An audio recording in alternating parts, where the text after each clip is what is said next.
नमस्कार। आज हम पढ़ेंगे यमक अलंकार। ये दूसरा शब्द अलंकार है। अनुप्रास अलंकार में वर्णों की आवृत्ति होती है और यमक अलंकार में शब्द या शब्दांश की आवृत्ति होती है, किंतु हर बार उस शब्द का अर्थ जो होता है भिन्न होता है, अलग होता है। शब्दांश अर्थात पूरा शब्द न होकर उसका कोई अंश हो, उसकी आवृत्ति हो, लेकिन अर्थ हर बार भिन्न हो। अब इसका लक्षण देखें।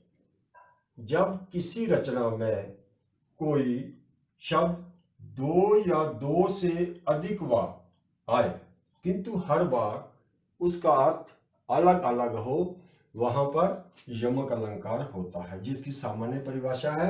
यानी हम कह सकते हैं, जब कोई दो या दो से अधिक बार आता है शब्द किंतु उसका अर्थ हर बार भिन्न होता है, अलग होता है, वहां शब्द अलंकार होता है। इसके उदाहरण देखें हम।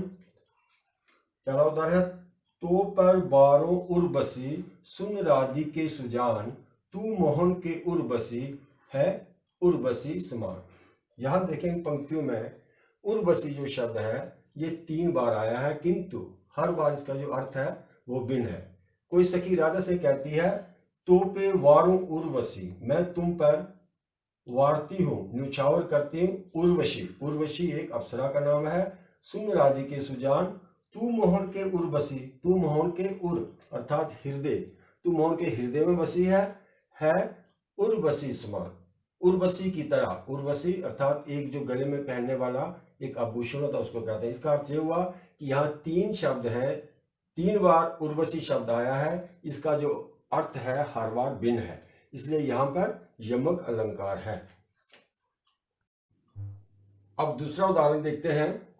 कनक कनक ते 100 गुनी मादकता अधिकाए, व खाए बुराई जग ये पाए बुराई। यहां कनक शब्द 2 बार आ रहा है, लेकिन इसका अर्थ यहां भिन्न है। पहले कनक का अर्थ है धतूरा, दूसरे का अर्थ है सोना।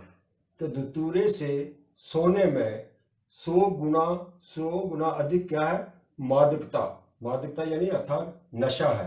वह खाए बुराई जग, वह यानी जो धतूरा है उसको खाने से लोग बुरा जाते हैं, पागल हो जाते हैं, जबकि ये पाए बुराई, सोने को पाकर ही लोग पागल हो जाते हैं। यहाँ कर्ण शब्द जो है 2 बार आया है, इसका अर्थ दोनों बार अलग अलग है, इसलिए यहाँ यमक अलंकार है। काली घटा का घमंड घटा, काली घटा का घमंड घटा।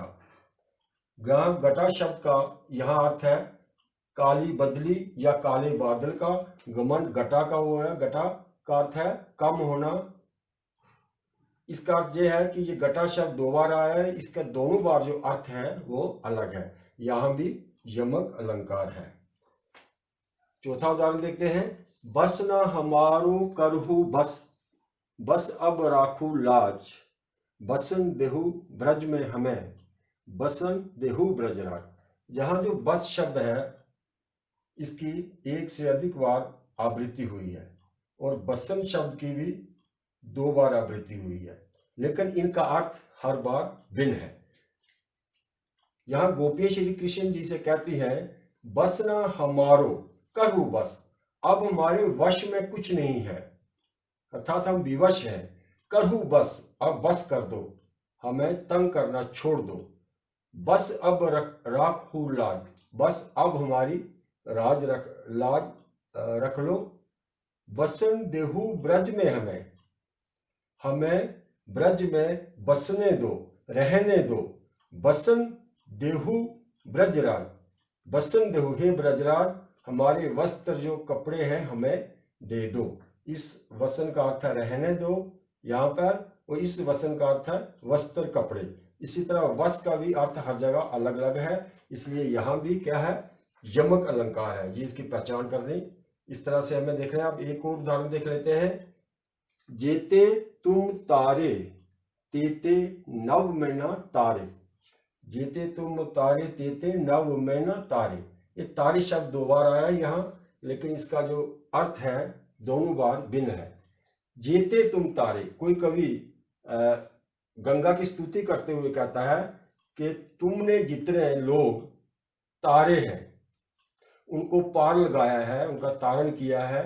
तेते नभ में ना तारे, उतने इस आकाश में तारे नहीं हैं, तारागण नहीं है। यहाँ भी तारे शब्द दो बार है, उसका अर्थ दोनों बार बिन है। यहाँ यमक अलंकार है। आज के लिए इतना ही, फिर हम आगे नई वीडियो में इसके आगे वाले अलंकार करेंगे। धन्यवाद।